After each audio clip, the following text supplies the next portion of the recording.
ब्रह्मरस घेई काढा,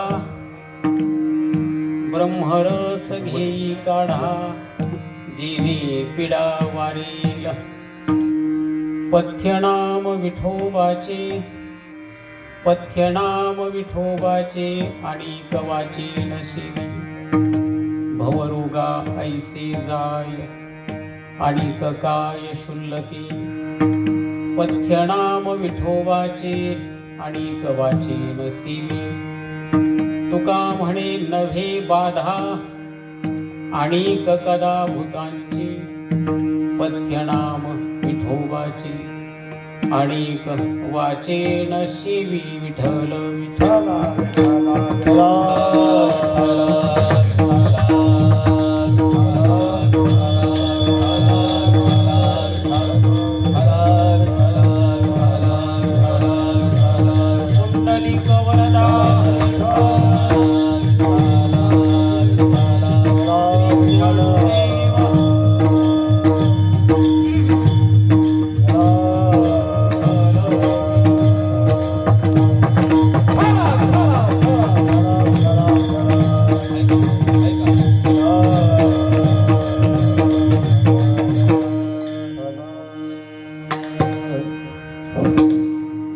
ब्रह्मरस घेई काढा, जेने पिडा वारेल. पथ्यनाम विठोबाचे, आणि कवाचे नशिबी. भगवान परमात्मा श्री पंढरीनाथांच्या चरणावरती विनम्र भावाने अभिवादन करून, ज्या एका श्रेष्ठ तत्वाचा स्वीकार संप्रदायामध्ये जगद्गुरु म्हणून केला गेला त्या तुकोबऱ्यांच्या चरणी नतमस्तक होऊन, ज्या संतांनी बोध परंपरा अर्थात जीव हा शिव आहे अशी अद्वैत बोधाची परंपरा तुमच्या आमच्यापर्यंत आणून पोहोचवली, त्या गुरुतत्वाचं प्रेम भावाने स्मरण करून गायक वादक श्रोते मंडळी, संयोजक मंडळी, त्यामध्ये आदरणीय हरिभक्तीपरायण कुलट महाराज, हरिभक्तीपरायण चैतन्य महाराज, हरिभक्तीपरायण क्षीरसागर महाराज, बाकीची मंडळी काही माझ्या परिचयाची नाही म्हणून नामोल्लेख मी करत नाही.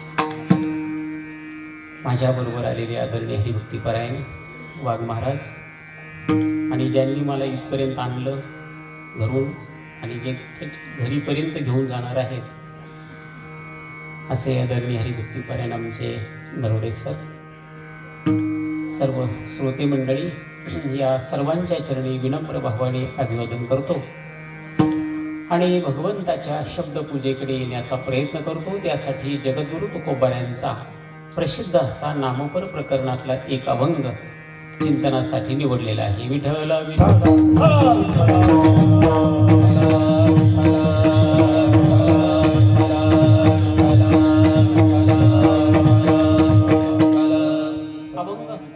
जगद्गुरु श्री तुकोबाऱ्यांचा आहे.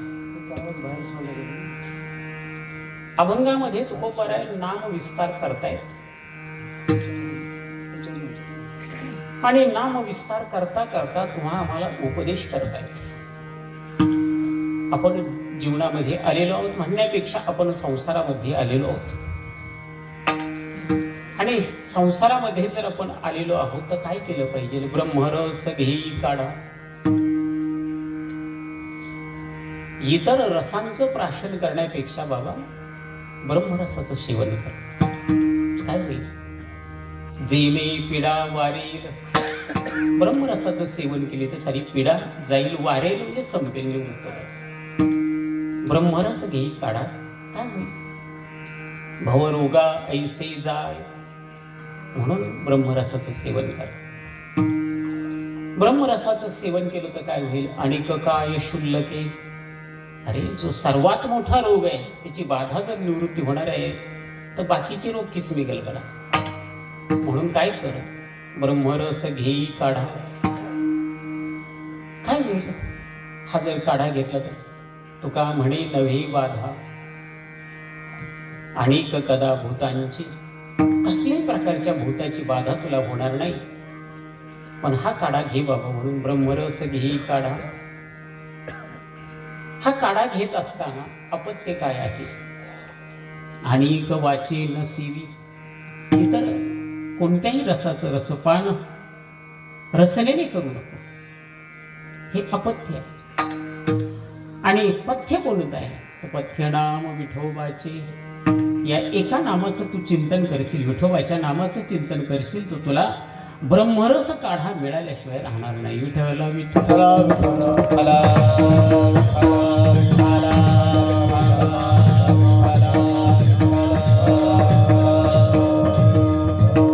अभंग जगद्गुरु श्रीमंत श्री तुकोबाराय.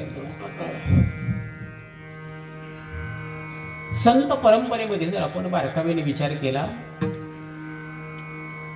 ज्ञानराज माऊली असतील, शांती ब्रह्मनाथ महाराज असतील, जगद्गुरु तुकोबाराय असतील, यांची श्रीमंती ही भगवंताच्या श्रीमंतीपेक्षा जास्त आहे. एक सांगतो, जर हे तीन संत नाहीत तर महाराष्ट्राला परमात्मा पंढरीनाथ करण्याची सोय. म्हणून भगवंताची जर काही श्रीमंती असेल तर ही संत मंडळी म्हणजे भगवंताची श्रीमंती आहे. इंग्लंडमध्ये, अमेरिकेमध्ये भगवान परमात्मा पंढरीनाथ माहित आहे की नाही मला माहित नाही, पण अमेरिकेमध्ये, इंग्लंडमध्ये मात्र ज्ञानराज माऊली, जगद्गुरु तुकोबाराय, शांती ब्रह्मनाथ महाराज माहिती आहे. याचं कारण ही श्रीमंत मंडळी आहे. विठ्ठल विठ्ठल.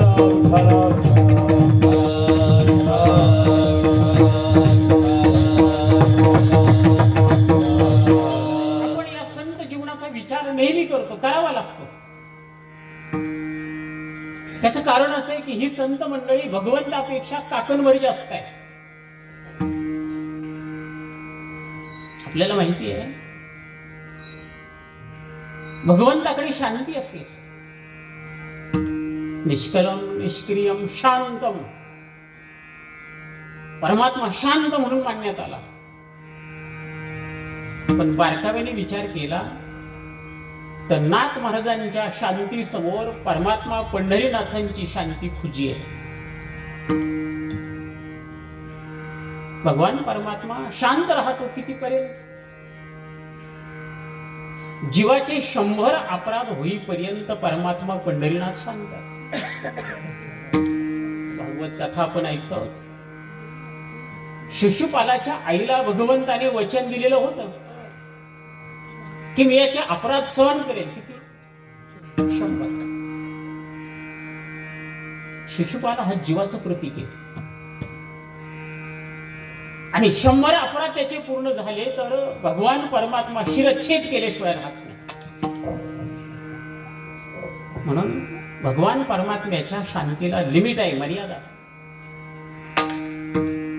संतांची शांती पाहिजे तर नाथ महाराजांच्या अंगावरती तो यवन थुंकला 90 वेळेला का 100 वेळेला का त्यापेक्षा जास्त, त्यापेक्षा जास्त. कोण कंटाळलं? 100 अपराध झाले की परमात्मा कंटाळतो,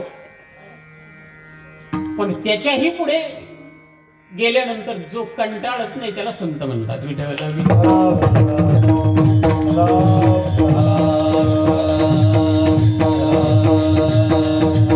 अपराध भरले की परमात्म्याकडून शिरच्छेद आहे आणि अपराध ह्याचे अपराध भरत आले की संतांकडून मोक्ष आहे. यवनांगावरी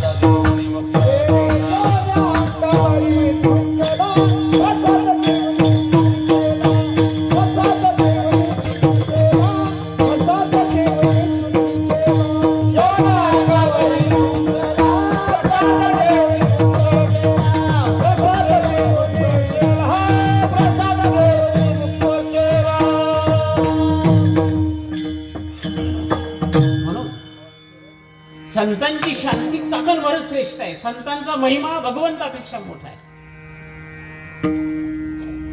भगवंताचं वर्णन करण्यात येते. सर्व सुखाची आगर हा परमात्मा सुखरूप आहे असं संत वर्णन करतात. आपण म्हणतो, आपण ऐकतो. सुखरूपाय साधूचा कोणी सांगा, माझ्या पांडुरंगाचा निघालो, माझ्या पांडुरंगाचा निघालो. सुखरूपाय साधूचा कोणी सांगा, माझ्या पांडुरंगाचा निघालो, माझ्या पांडुरंगाचा निघालो.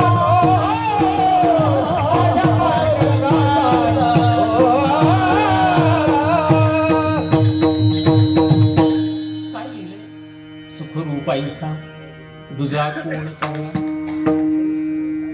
सुखरूप आहे, पण रावणाला विचारा, हा परमात्मा सुखरूप का दुःखरूप? दुःखरूप आहे. रावणाने पाहिलं की भगवंताला तो भीतो, त्याला सुख वाटत नाही. पण संतांकडे पाहिलं तर संत सुखरूप आहे. सर्वाभूती साधकांचा माय बाप, दर्शन हरे ताप. साधकांचा माय बाप, दर्शन हरे ताप. माय बाप, दर्शन हरे ताप. साधकांचा माय बाप, दर्शन हरे ताप. सर्वाभूती सुखरूप कालो बमाता, सर्वाभूती सुखरूप कालो बमाता, सर्वाभूती सुखरूप कालो बमाता, सर्वाभूती सुखरूप कालो बमाता. माय बाप, दर्शन हरे ताप. सर्वाभूती सुखरूप कालो बमाता, साधकांचा माय बाप, दर्शन हरे ताप. सर्वाभूती सुखरूप कालो बमाता,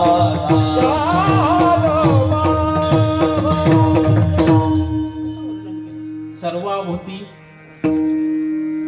आपल्याला चरित्र माहिती आहे. विसोबा खेचरांनी ज्ञानराज माऊलींना काय मिळून दिलं नाही? फुकटचं खापर. ज्या गृहस्थाने फुकटचं खापर मिळून दिलं नाही, त्या गृहस्थाची योग्यता ज्ञानराज माऊलींनी किती केली? नामदेवांचं गुरुत्व त्यांच्याकडे गेलं. परमात्मा हे करू शकतो, परमात्मा हे करू शकतो. आणि म्हणून संतांची श्रीमंती ही भगवंताच्या श्रीमंतीपेक्षा जास्त. तो बराय देवासमोर उभे राहिले, देवाला म्हणू लागले, तुका म्हणे आम्ही भले देवाहुनी, तुका म्हणे आम्ही भले देवाहुनी.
आम्ही गुणाने भले आहोत याची जाणीव, भगवंताच्या उणिवेची जाणीव, भगवंताला करून देणारी एक शक्ती आहे, त्या शक्तीला संत शक्ती म्हणतात. आणि म्हणून परमात्मा तुकोबरायासारख्या महात्म्याची सेवा करायला सदा उभा आहे. त्याच्या पुढे मी बोलेल, या संतांची सेवा करायला परमात्मा कधी तयार आहे याच्यात नवल नाही. या संतांनी अशा पुरुषार्थ केला की जो कोणी चिंतन करेल त्याची सेवा करायला हा परमात्मा आहे.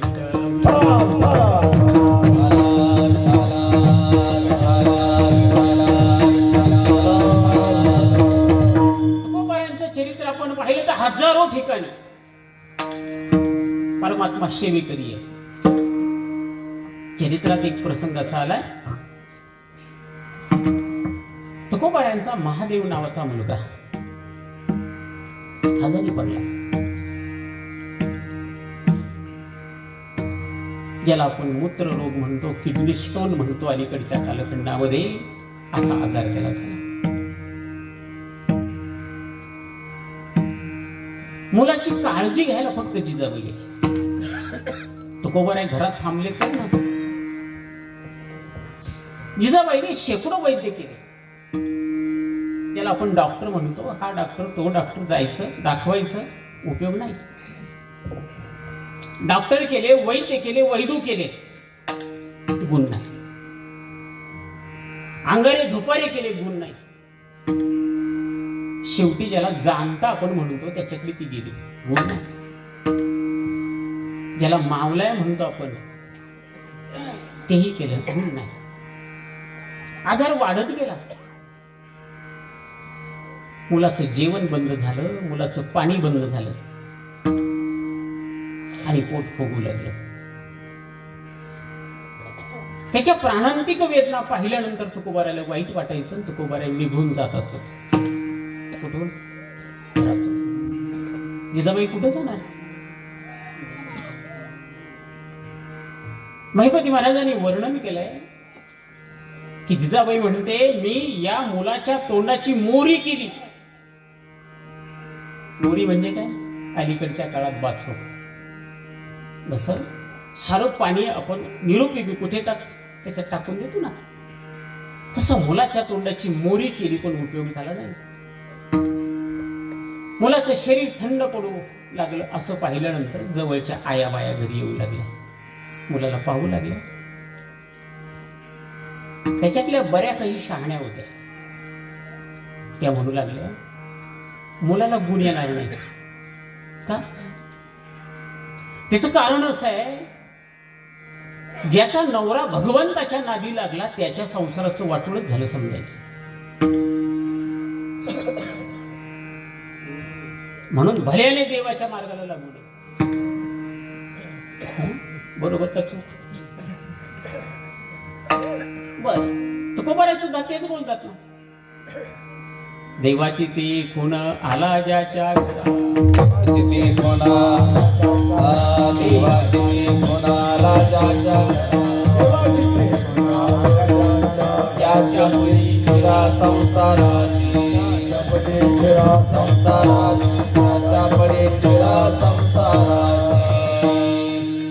तुकोबारायांनी वर्णन केलंय, देवाची ते खूण आला ज्याच्या घरा, ज्याच्या घरात आला त्याच्या संसाराचं वाटोळ झालं. सांगू का? परमात्मा घरात आला की संसाराचं वाटोळ होतं आणि संसाराचं सोनं होतं.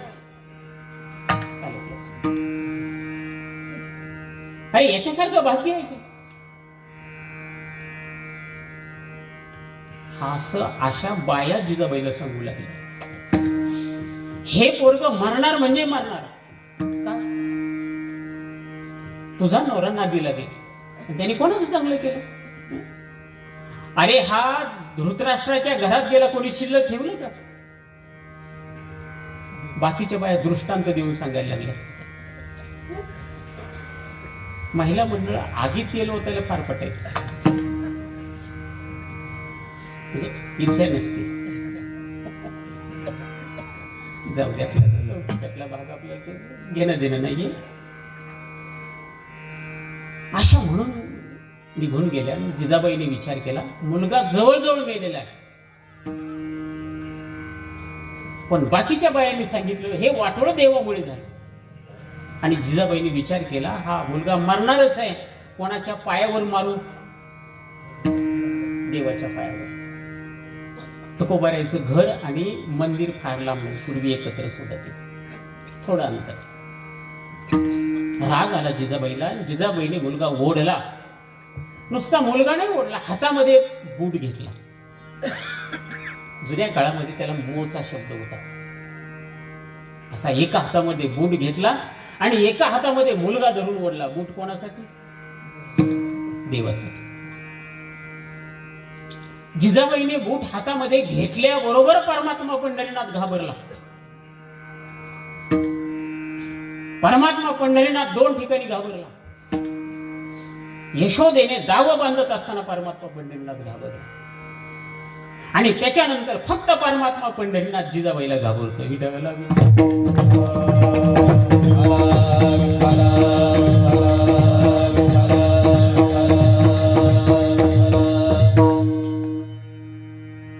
घाबरलेला परमात्मा जाणार कुठे?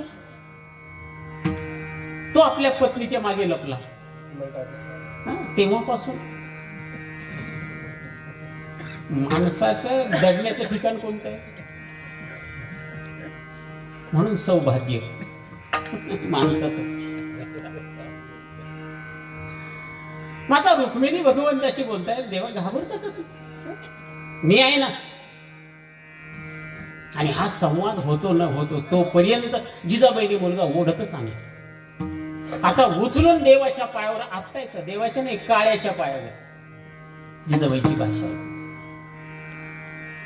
मूर्तीतून आवाज आला, अगं जिजे, तुझा मुलगा आरोग्य संपन्न झालाय. आणि जिजाबाईला आश्चर्य वाटलं, इथं कोणी नाही आणि ही मूर्ती बोलते.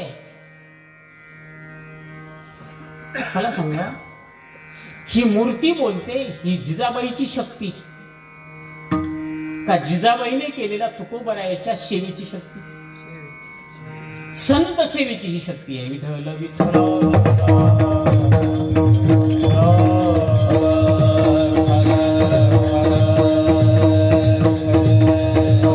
जिजाबाईने मुलाकडे पाहिलं तर लग्नी त्याची सुरू झालेली होती. जिजाबाईने बाहेर ओढलं का? मंदिर घाण होऊ नये म्हणून. याचा अर्थ जिजाबाई मंदिराची देखभाल करत होत्या. आणि जो मुलगा बेशुद्ध झालेला होता तो मुलगा भाकरी मागू लागला. जिजाबाईला आनंद वाटला. आणि आनंद वाटलेली जिजाबाई देवाला म्हणते, उपकार नाही करत तू. माझा नवरा तू वेडा केलास.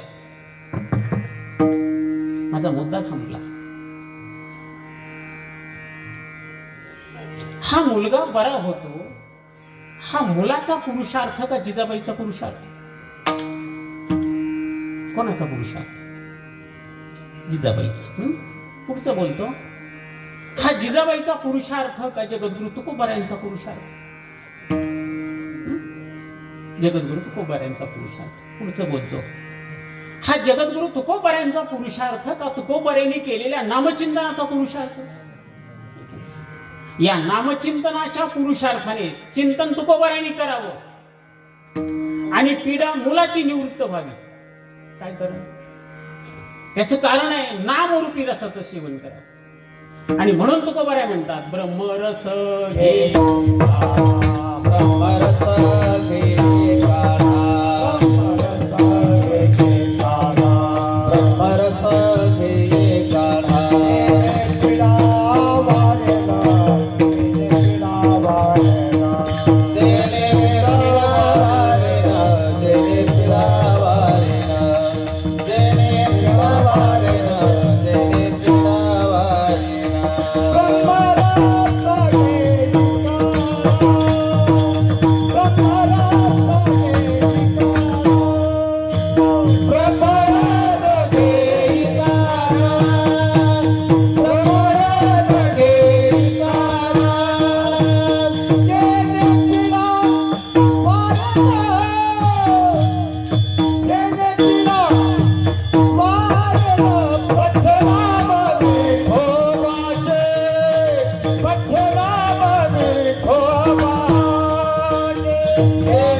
असा आहे, ही पिढा मागच का लागली?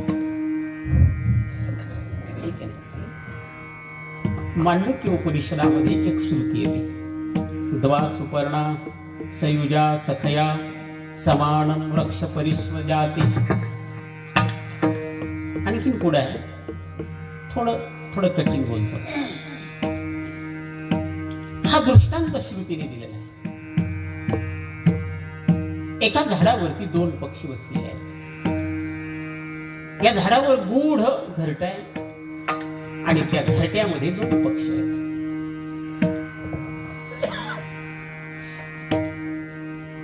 त्या वृक्षाला काही फळं येतात. हा एक पक्षी जो आहे ती फळं खातो. दुसरा पक्षी त्याला म्हणतो, अरे खाऊ नको ही फळं. पण ती फळं पाहिली की त्या पक्षाला खावीशी वाटतात. तो पक्षी खातो. खाल्लेली फळं त्याला पचत नाहीत. न पचल्यामुळे तो क्षीण होत जातो आणि क्षीण होता होता एक दिवस हा पक्षी मरून जातो.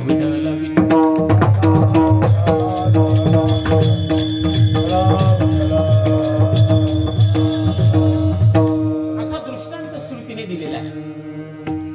दोन पक्षी. हे दोन पक्षी कोणते? एक जीवरूपी पक्षी आहे, एक ईश्वर रूपी पक्षी आहे. हे दोन पक्षी गूढ घरट्यामध्ये राहतात. हे गूढ घरट कोणतं आहे? हृदय.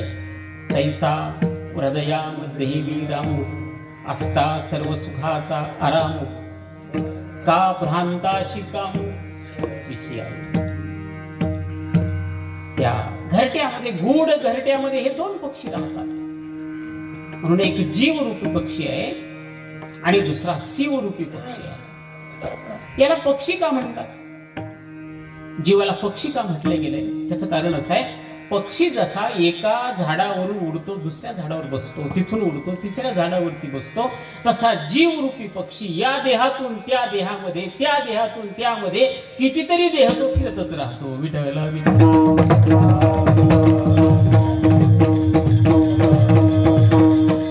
हा जीवरूपी पक्षी ज्या झाडावर राहतो ते झाड कोणतं आहे? देह नावाचं झाड आहे.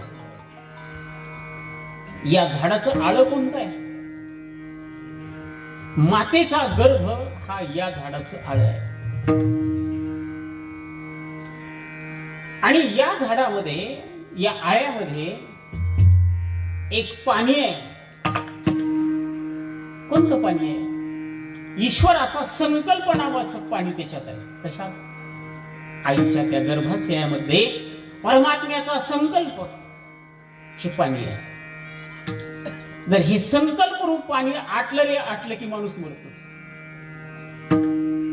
जोपर्यंत भगवंताचा संकल्प आहे या मागे, तोपर्यंत झाड उभं आहे. भगवंताचा संकल्प संपला की झाड कोसळतो.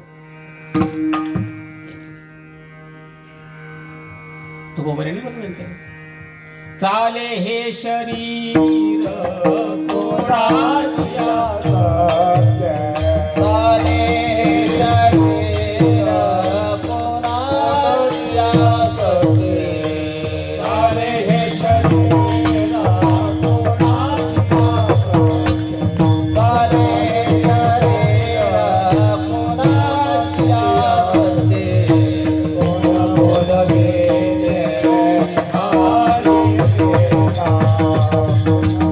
बोलवे बोलविते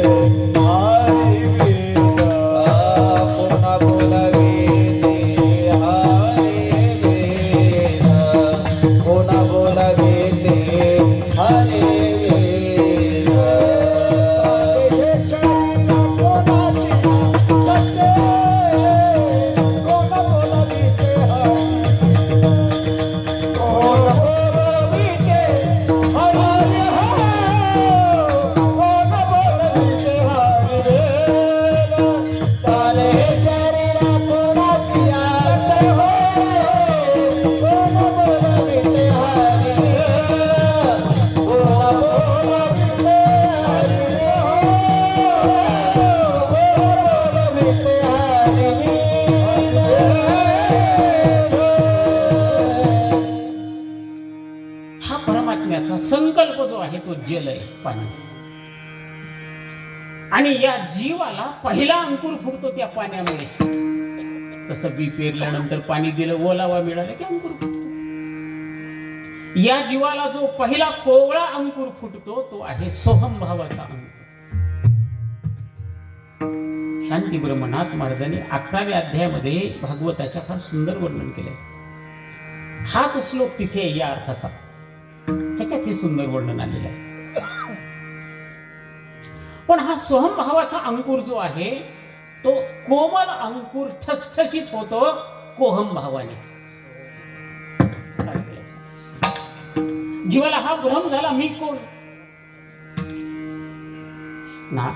ज्ञानराज माऊली बोलतात, आहे मी हा कोण, करावा विचार म्हणे ज्ञानेश्वर निवृत्तीचा. हा विचार केला पाहिजे. माणसं विचार करत नाहीत, मग उपाधी लावतात. मी डॉक्टर, मी पुढारी, मी शिक्षक, मी पत्नी, मी बाप, मी नवरा. गेलो वाटोळे झालं. तो बऱ्या काय बोलतात, न म्हणा देह माझा ऐसा, मग भरवसा कळे. आणि मग हा वृक्ष वाढत जातो. हात, पाय, डोळे, कान या वृक्षाच्या फांद्या आहेत. आणि या वृक्षाला लागणारी फुलं वासनेची आहेत. हा वृक्ष वाढत जातो आणि वासनेच्या फुलाला कर्माची फळं लागतात. शिवरूपी पक्षी जीवरूपी पक्षाला सांगतो, ही कर्माची फळं खाऊ नको. वेदाच्या आज्ञेद्वारे. वेदाची आज्ञा नाही कळली तर संतांची आज्ञा आहे. संतांची आज्ञा हीच वेदाची आज्ञा आहे. जोडून या धन, म्हणजे धन मिळवलं पाहिजे इथपर्यंत बरोबर आहे. पण कसं उत्तम व्यवहार ही वेदाची आज्ञा आहे. विठ्ठल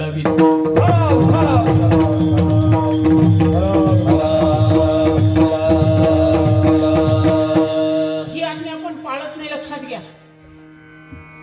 आणि ही आज्ञा पाळलेली नाही की कर्माची फळं भोगावी लागतात. नाथ महाराज बोलून आले, केले कर्म झाले, केले कर्म झाले त्याची भोगाले, केले कर्म झाले त्याची भोगाले, केले कर्म झाले त्याची भोगाले, केले कर्म झाले त्याची भोगाले. उपजले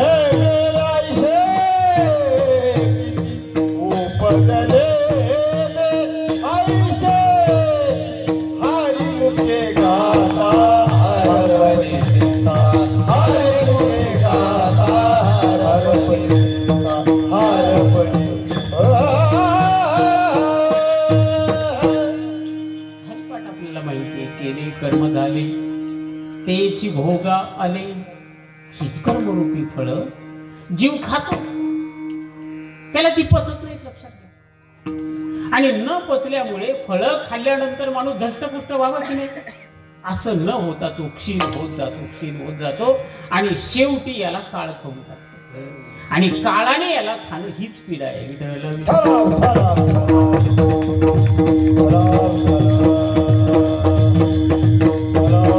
आणि या पिढीची निवृत्ती करायची असेल तर ब्रह्मरस घे,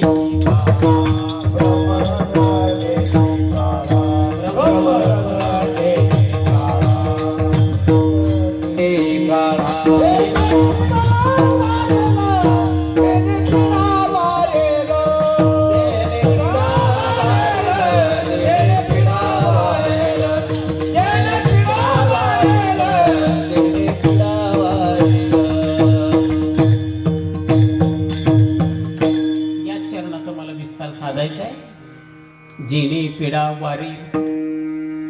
पिढा मरत नाही, लक्षात घ्या. पूर्वी ती माणसं भोकर खायची, आता नवीन मुलांना माहित नाही भोकर. ती भोकर खाल्ल्यानंतर ते बी बाहेर फेकून देणं फार मोठं कठीण. ते बाहेर फेकलं की ते खालच्या ओठाला चिकटणार, इथून काढलं की ते वरच्या ओठाला चिकटणार, तिथून फेकलं की ती इकून चिकटणार, इकून काढले की ते फेकलंच जाणार नाही, लक्षात घ्या. तसं कर्माची फळं भोगावीच. भीष्माचार्य शरपंजरी पडले. आणि शरपंजरी पडल्यानंतर, शरपंजरी म्हणजे साधी गोष्ट नाही. एक काटा मोडला तर माणूस 100 ठिकाणी वाकडा होतो. अंगामध्ये कितीतरी बाण, खालून टोचलेले बाण वर आले. भीष्म पडले आणि बऱ्याच दिवसानंतर भगवान भेटीसाठी आले. भीष्माचार्याने भगवंताला प्रश्न विचारला, देवा, या देहाने पाप केलेलं मग मला भोग का हा? परमात्मा हसले.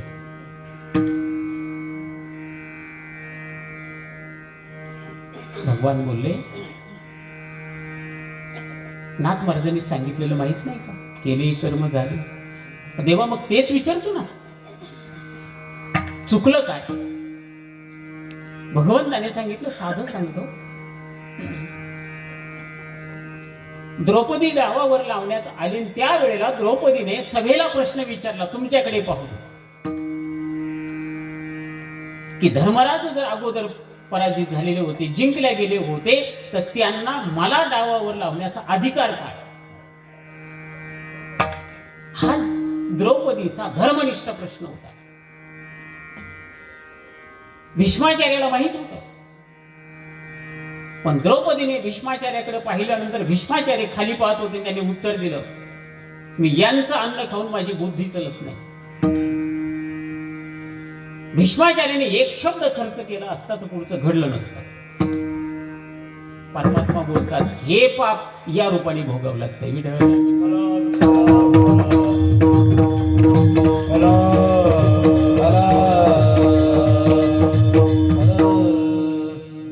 आता माझा प्रश्न असा आहे, तुम्ही असं म्हणता भीष्माचार्याला जर चुकलं नाही तर आपलं पुढं मांडायचं, ठीक आहे? एवढे भीष्माचार्य असं का?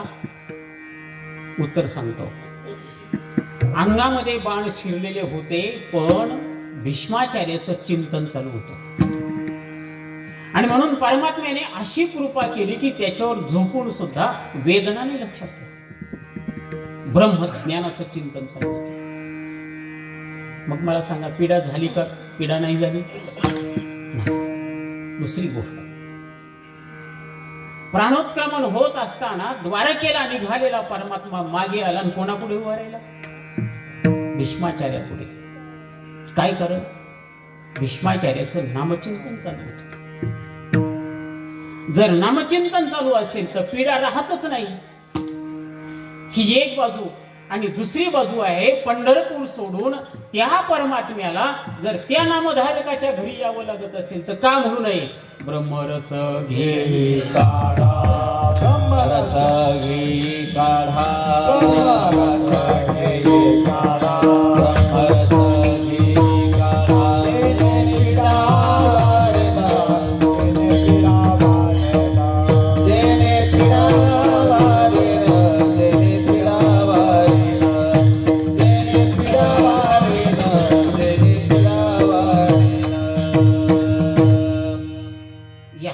निवृत्तीसाठी तुकोबाराय एकच वाक्य बोलतात, ब्रह्मरस. हे त्याचं उत्तर आहे. याच्यामध्ये 2 पद आहेत असं मला वाटतं. पहिलं पद आहे ब्रह्मन, दुसरं पद आहे रस. त्याचा थोडा बारका मी आपल्या पुढे मांडतो. मला पुढे काढ्याबद्दल बोलायचं. ब्रह्म कशाला म्हणतात? गीता शास्त्रामध्ये अर्जुनाने भगवंताला प्रश्न विचारला, किम तद ब्रह्म? हे ब्रह्म कोणतं आहे? आणि मग परमात्मा त्याला उत्तर देतात की बाबा, ब्रह्मच असं आहे, अक्षरम परमम ब्रह्म.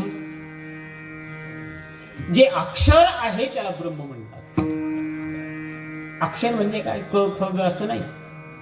न क्षरती इति अक्षरा. थोडं कठीण बोलतो, 5 मिनिटं. थोडं सोपं, थोडं कठीण, एखादी गोष्ट असं ब्रह्म आहे. ज्ञानराज माऊलीने त्याच्यावर चिंतन असं लिहिलं की हे गगन गाळीव आहे. गाळीव नमुना नाही, गाळीव, गगन गाळीव. आपल्याला ते गहू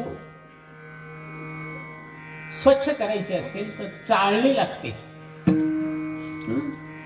गहू स्वच्छ करण्यासाठी चाळणी लागते.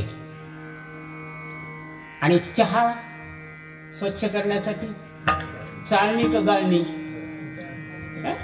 चाळणीपेक्षा थोडी गाळणी बारीक आहे. परमात्मा वस्तू अशी आहे की आकाशाची गाळणी केली. आता किती बारीक आहे ती. कशाची गाळणी? आकाशाची. ही जी पोकळी दिसती ना, या पोकळीची गाळणी केली आणि त्याच्यात परब्रह्म टाकलं, ते गळून जात आहे. इतकं परब्रह्म काय आहे? सूक्ष्म आहे. आणि इतक्या सूक्ष्म परब्रह्माचा रस कसा आहे? विठ्ठल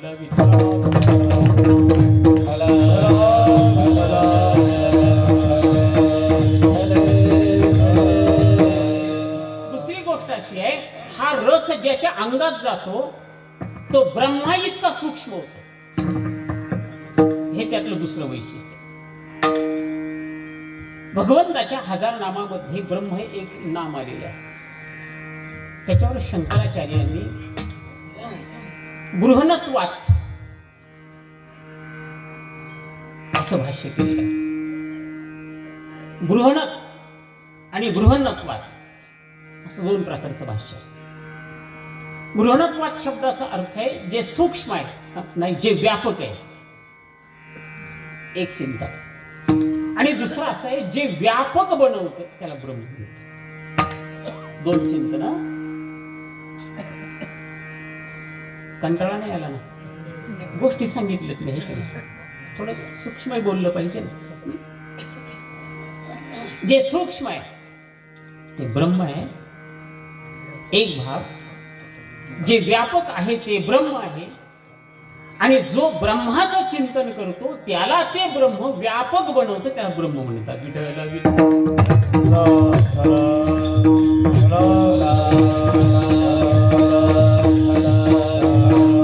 म्हणून या 2ही गोष्टी तुकोबराय सांगतात. अनु रेणू या थोकडा, तुका आकाशा एवढा. सूक्ष्मतेच्या बाबतीत सांगतो.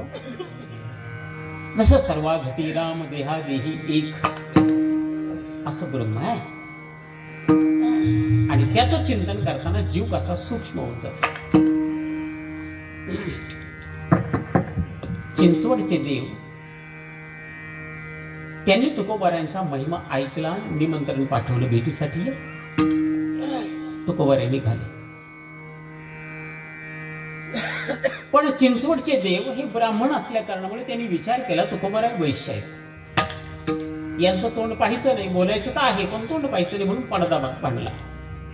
पण ज्या वेळेला तुकोबाराय जवळ गेले त्या वेळेला त्यांची देवपूजा चाललेली होती. देवपूजा चिंचवडचे देव, चिंतामणी देव करत होते. दृष्टी बंद केलेली होती. देवाला पूजा समर्पण चालू होतं. आणि मन कुठे गेलेलं होतं? ते विचार, देवपूजा चालू होती, विचार करत होते.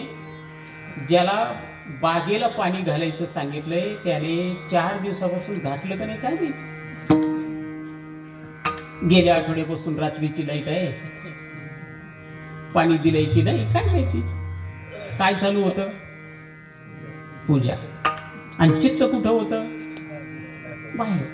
त्याच वेळेला तुकोबाराय तिथे गेले आणि पूजा संपल्यानंतर देव बाहेर आले. मग तुकोबाराने विचारलं कधी आले? तुकोबाराने सांगितलं तुम्ही बागेत गेले होते तेव्हा. दृष्टांत माझा संपला. तुकोबाराय कुठे गेले? चिंतामणी देवाच्या मनात गेले. आणि हे मन कुठे फिरून आले? त्या मनाबरोबर ते फिरून आले. मुद्दा काय? ज्या परब्रह्माचं चिंतन तुकोबाराय करतात तत्सादृश्य तुकोबाराय होतात. म्हणून चिंतने चिंतने तद्रूपता.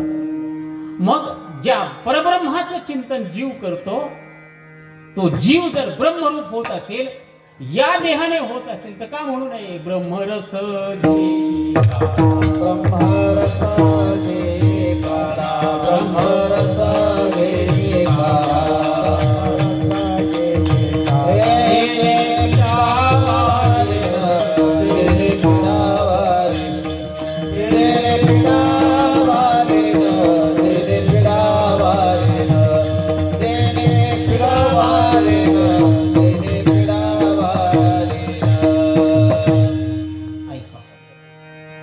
या ब्रह्मपदाला पुढे तुकोबराय रस हे पद जोडतात. ब्रह्मरस,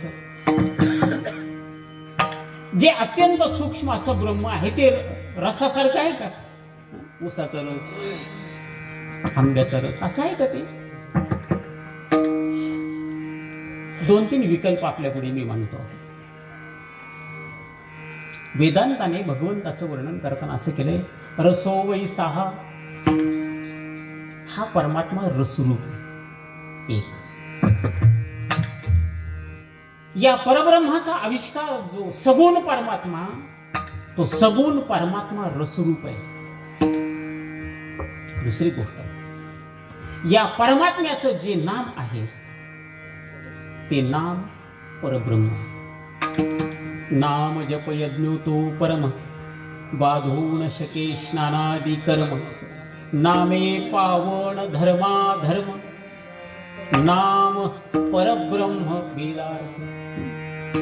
जसं ब्रह्म आहे तसं त्याचं नाम काय आहे? ब्रह्म.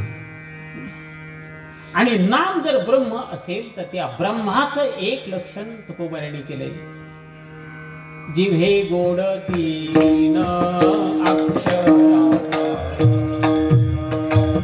जिव्हे गोड तीन अक्षर,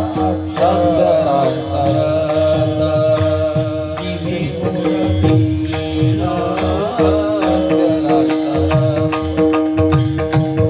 गोड तीन अमृत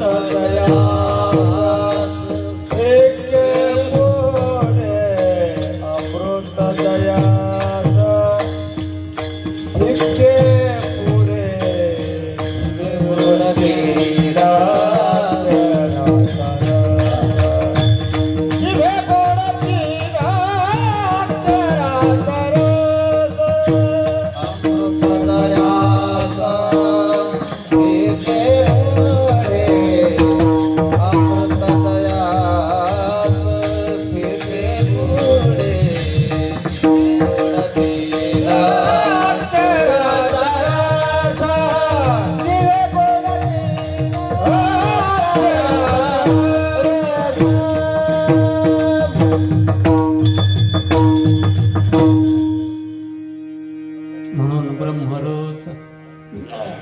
मग आता तुकोबारायांचा हा ब्रह्मरस जो शब्द आहे तो कुठपर्यंत आला? नाम हाच ब्रह्मरस. लहान मुलाचा जन्म झाला रे झाला की डॉक्टर येतात आणि पोलिओचे 2 थेंब त्याच्या तोंडामध्ये टाकतात. हे 2 थेंब टाकले की किती वर्षानंतर त्याला पोलिओ होतो? होतच नाही. किती थेंबाचा परिणाम? 2 थेंबाने तो आजार होत नाही. तसं रा आणि म हे 2 थेंब जिभेवर टाकले की मरण नावाचा रोगच नाही. विठ्ठल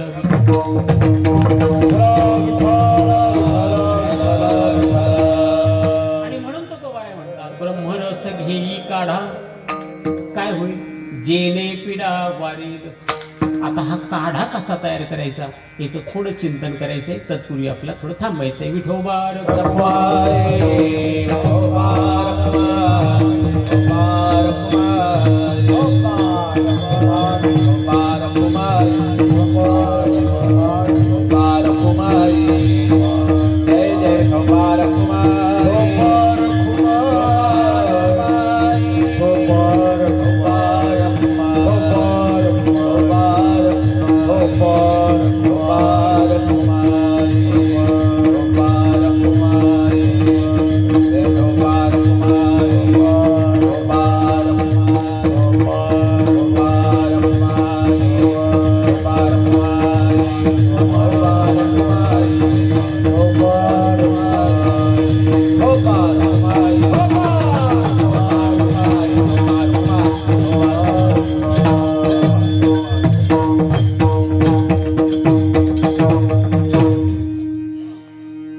ब्रह्मरस घेई काढा, जेणे पिडा वारेल. यासाठी हा काढा घेई अशी तुकोबारांची आज्ञा. एखादा रोग झालेला असेल तर आपण काढा नावाचं औषध घेतो. जीवाला रोग झालेला आहे, भवरोग ऐसा जाय अनेक काय शुल्लके इत्यादी. त्याचा विस्तार करायला आपल्याकडे फार वेळ नाही. हा काढा कसा तयार करायचा आपल्याला माहिती आहे. घरामध्ये काढा करायचा असेल तर पहिली गोष्ट लागते त्याला पातेलं पाहिजे. एक यादी सांगतो, ध्यानामध्ये ठेवा. पहिलं पाहिजे पातेलं, एक. दुसरी गोष्ट पाणी पाहिजे, दोन. तिसरी गोष्ट ज्याचा काढा करायचा आहे ती वनस्पती पाहिजे, तीन. तो काढा करण्यासाठी अग्नी पाहिजे, किती झाले, चार. आणि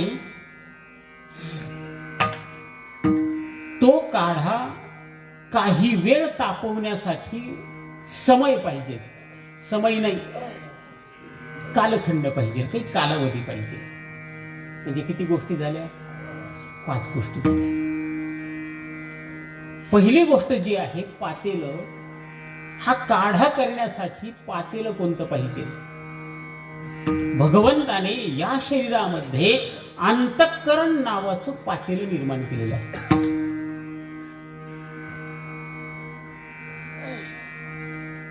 ज्ञानेश्वरीच्या 6व्या अध्यायामध्ये ज्ञानराज माऊलीने बुद्धीची डाळ सात्विका भरोणी त्र्यंबका लाखोळी वाही असं शब्दांकन केलेलं आहे. आणि डाळ शब्दाचाच अर्थ आहे पातेलं. म्हणून काढा करण्यासाठी या ब्रह्मरसाचा काढा करण्यासाठी पातेलं कोणतं घ्यायचंय, अंतःकरण. अंतःकरण जसं पातेलं जर्मलचं स्टीलचं कशाच तरी बनवलेलं असतं की नाही, तसं हे भांड कशाचं बनलेलं आहे, मन बुद्धी चित्त आणि अहंकार या 4 गोष्टीचं हे पातेलं बनलेलं आहे. विठ्ठल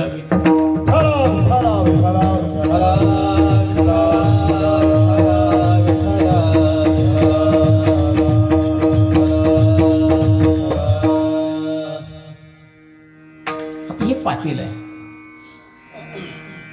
हे पातेलं जसं एक तत्व नाम दृढधरी मनाने नामचिंतन करणं म्हणजे काढा बनवण्यासाठी पातेलं तयार करणं.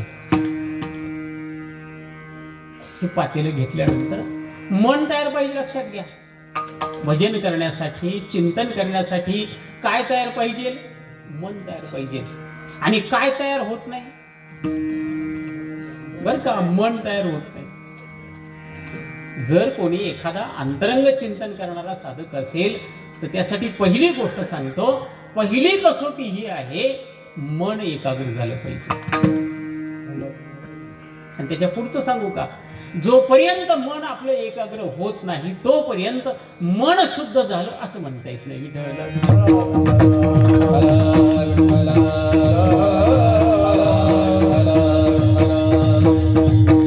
आणि म्हणून हे मन शुद्ध करण्यासाठी काय केलं पाहिजे, चिंतनाचीच घासणी आहे, लक्षात घ्या. चिंतनाच्याच घासणीने हे पातेलं स्वच्छ करायचं, बाकी दुसरं त्याला माध्यम नाही. मन भल्या भल्या माणसाला त्रास देत, लक्षात घ्या. एक कीर्तनकार माझ्याकडे आले. ते म्हटले, बाबा तुम्ही ज्यांचं चिंतन करता ते आम्हाला सांगा. भाऊ होते. मी म्हटलं हा कीर्तनकाराचा धंदा नाही. म्हणजे चिंतन करणं हा कीर्तनकाराचा धंदाच नाही. आलं लक्षात. हे गाव ते गाव हिंडायचं, मग चित्त कधी एकाग्र होईल. 2-3 महिन्यांनी परत ते भेटले. म्हटलं किती वेळ बसता, म्हणले 10-15 मिनिटं. अरे संन्याशी आहेत, आणि संन्याशी असून जर चिंतनाला वेळ मिळत नसेल, हे तुमच्यापेक्षा संसारात शेंडी सगट उडाले चिंतन करतात. म्हणून देव संन्याशाला कीर्तन करायला सोपा नाही, संसारिकाला सोपा आहे.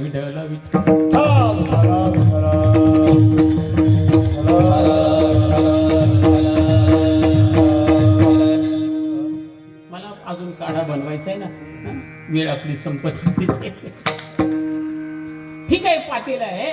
या पातेल्यामध्ये ज्याचा काढा बनवायचा आहे ती वस्तू पाहिजे की नाही? गुळवेलाचा काढा बनवायचा असेल तर गुळवेलाच्या काड्या पाहिजे की नको? हं?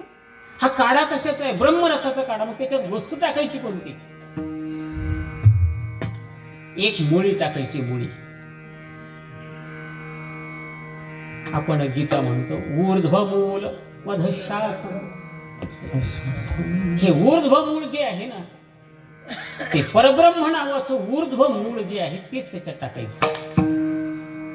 हे नाही समजलं तर दुसरं बोलतो, मुळी आणि पाल्याचा काढा बनवायचा.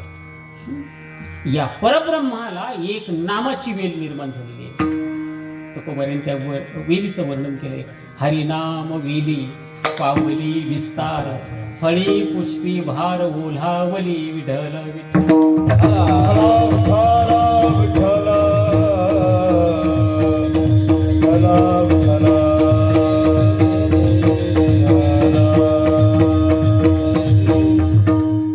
मग ही नामवेल टाकायची त्याच्यात, त्या नामवेलीची पानं टाकायची. दोन वस्तू झाल्या. त्याच्यात पाणी कोणतं टाकायचं? ज्ञानराज माऊलीने दोन शब्द वापरले. श्री गुरु कृपा स्नेह सलिली. थोडं बारकावे नाही का? गुरु कृपा स्नेह सलिली. सलिली शब्दाचा अर्थ पाणी. दोन घटक सांगितल्या, एक कृपा आणि एक स्नेह. पाण्याचे किती घटक सांगितले? दोन. आता विज्ञान आपल्याला माहिती आहे, पाण्यामध्ये किती घटक असतात? H2O. H चे दोन घटक आणि ओचा एक घटक. हे दोन घटक विज्ञानाने सांगितले आणि ज्ञानराज माऊलीने तेच घटक सांगितले. म्हणून त्या काढ्यासाठी पहिलं पाणी आहे गुरुकृपा. गुरुकृपा निर्मळ भागीरथी. आणि त्या गुरुविषयी असलेलं प्रेम हेच कोणी पाणी त्या पातेल्यात टाकायचं. झालं? किती घटक झाले? 3 घटक झाले. पुढचा घटक कोणता? अग्नी. जाळ पाहिजे की नको? तर विवेकासहित वैराग्याचे बळ, धगधगीत अग्नी ज्वाळ जायचा.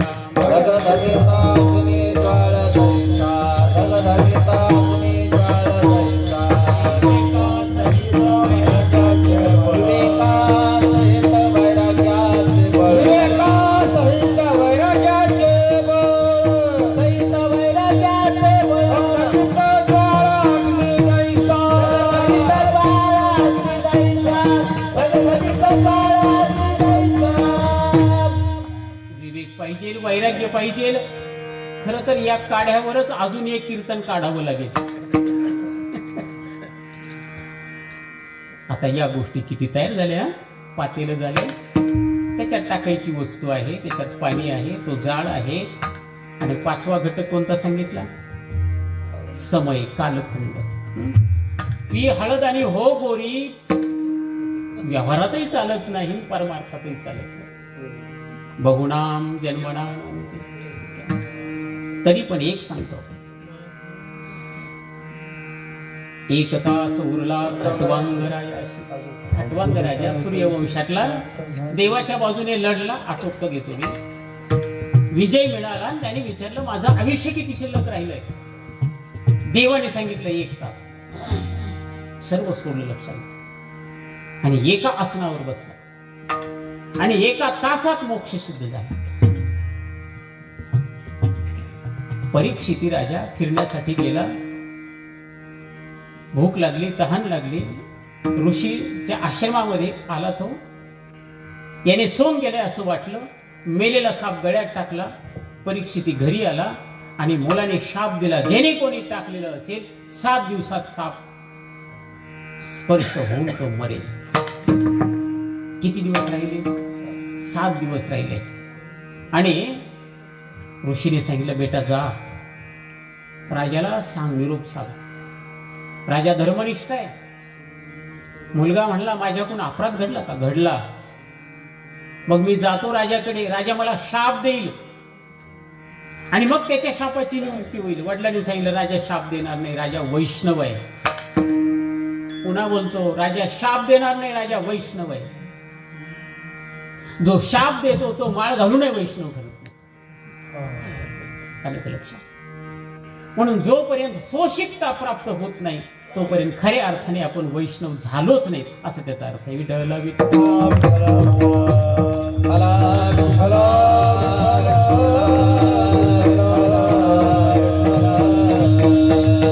सांगितलं. भागवत पुढे सुरू झालं. आपण ऐकता कथा. किती दिवस हा काढा, किती खटवांग राजाने किती वेळ तापवला? 1 तास. परीक्षितेने किती वेळ तापवला? 7 दिवसा होय मुक्ती त्याचे, 7 दिवसा होय मुक्ती त्याचे, 7 दिवसा होय त्याचे, 7 दिवसा श्रवण करेला परिस्थिती भूपती, श्रवण करेला परिस्थिती भूपती, 7 दिवसा मुक्ती होय त्याची, 7 दिवसा मुक्ती होय त्याची,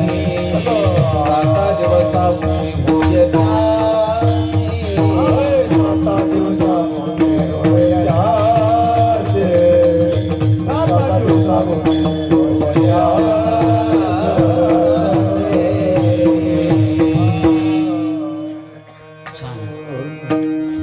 म्हणून एक कालखंड सांगितला 1 तासाचा, एक कालखंड सांगितला 7 दिवसाचा.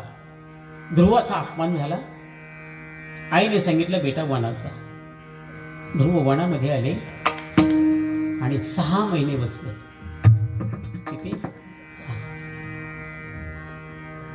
कथा प्रसंग मला लांबवायचा नाही. 6 महिने कशी तपश्चर्या केल्या भागवतामध्ये तुम्ही ऐका. 4 महिने 6 महिने काहीतरी ते आहे. 6 महिन्यानंतर भगवान परमात्मा आले. ऋषी मुनीला विचारतायत ध्रुव कुठे राहतो, ध्रुव कुठे राहतो, ध्रुव कुठे राहतो. देवाला माहित नाही का? ऋषी मुनीला का विचारावं? अरे संतांचा महिमा जगाला कळण्यासाठी भगवंताने तू सांगावं लागतं. डायरेक्ट जाऊन दर्शन दिलं असतं तर ध्रुव जगाला का समजला नसता. याची कीर्ती ऋषी मुनीमध्ये व्हावी म्हणून परमात्मा विचारत चालले.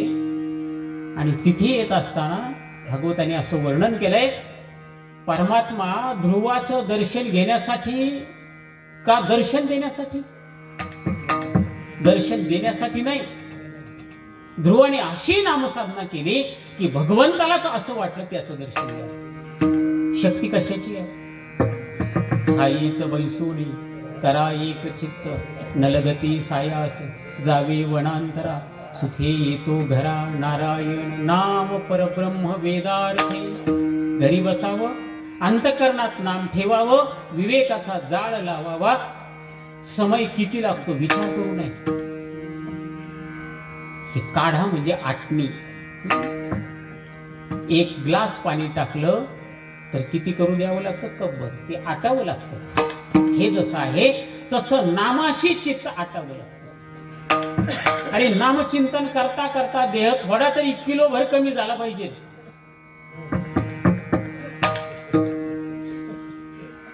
गमत असे एका सप्त्यात 1 किलो वजन वाढतं. ही आटणी नाही. तैशी स्वरूपाची या प्रसारा लागी प्राण इंद्रिय शरीरा, आटणी करणे जे विरा. हाच काढा आहे. आणि हा जर काढा खऱ्या अर्थाने घेताल तर ब्रह्मरस घेई काढा, जेने पिडा वारे. अरे मृत्यूच मरे, मरणा आधी आम्ही राहिलो मरोने. जगा काळ खाय आम्ही माथा दिला पाय. तुका म्हणे नव्हे बाधा आणिक कदा भूतांची, कसल्याही प्रकारची भूताची बाधा होणार नाही. विस्तार फार आहे. आपली वेळ संपलेली आहे. संयोजकांनी मला बोलावलं. तुमच्यामुळे मला या अभंगाचं चिंतन झालं. बाकी या अभंगाचं चिंतन मी कधी केलेलं आहे? कारण घडतं काय, वाघ महाराज असतील, सर असतील, आता यांनी जवळजवळ माझी 100-125 कीर्तन ऐकली असतील. त्याच्यामुळे ते सारं टाळून अभंगी घ्यावं लागतं असं. आणि त्यांनी ते यूट्यूब सुरू केलंय, ते माझं नाही, त्यांचं आहे ते. तर तुम्ही म्हणून इथं लोकेशनात गेलं माहिती नाही, ते यूट्यूबवर रेकॉर्डिंग करतात, टाकतात. त्यांची ती सेवा आहे, ती माझी नाही सेवा, ती भगवान परमात्म्याची आहे. असो, त्यांच्यामुळे माझं या ठिकाणी येणं झालेलं आहे. आता चिंतन मी मांडण्याचा प्रयत्न केलाय, वाकडेकीने तुम्ही जाणे. पण मला एक वाटलं की या कलिप्रधान वातावरणामध्ये या स्तरावरून चिंतन करत जावं आणि चिंतनच करावं. लक्षात घ्या, मी कोणाच्या घरी गेलो, चहा घेतला तर हे सांगतो, चिंतन करत असला तर बाबा चहा पाजा, आणि चहा मला द्यायचा असला तर किमान 10-5 नावं तरी घ्या, नवऱ्याचे, पत्नीचे नाही, देवाचे. ठीक आहे. म्हणून लागून या पाया विनवितो तुहा, कर टाळे बोला मुखे नाम ज्ञानेश्वर. माऊली नागराज माऊली ज्ञानेश्वर माऊली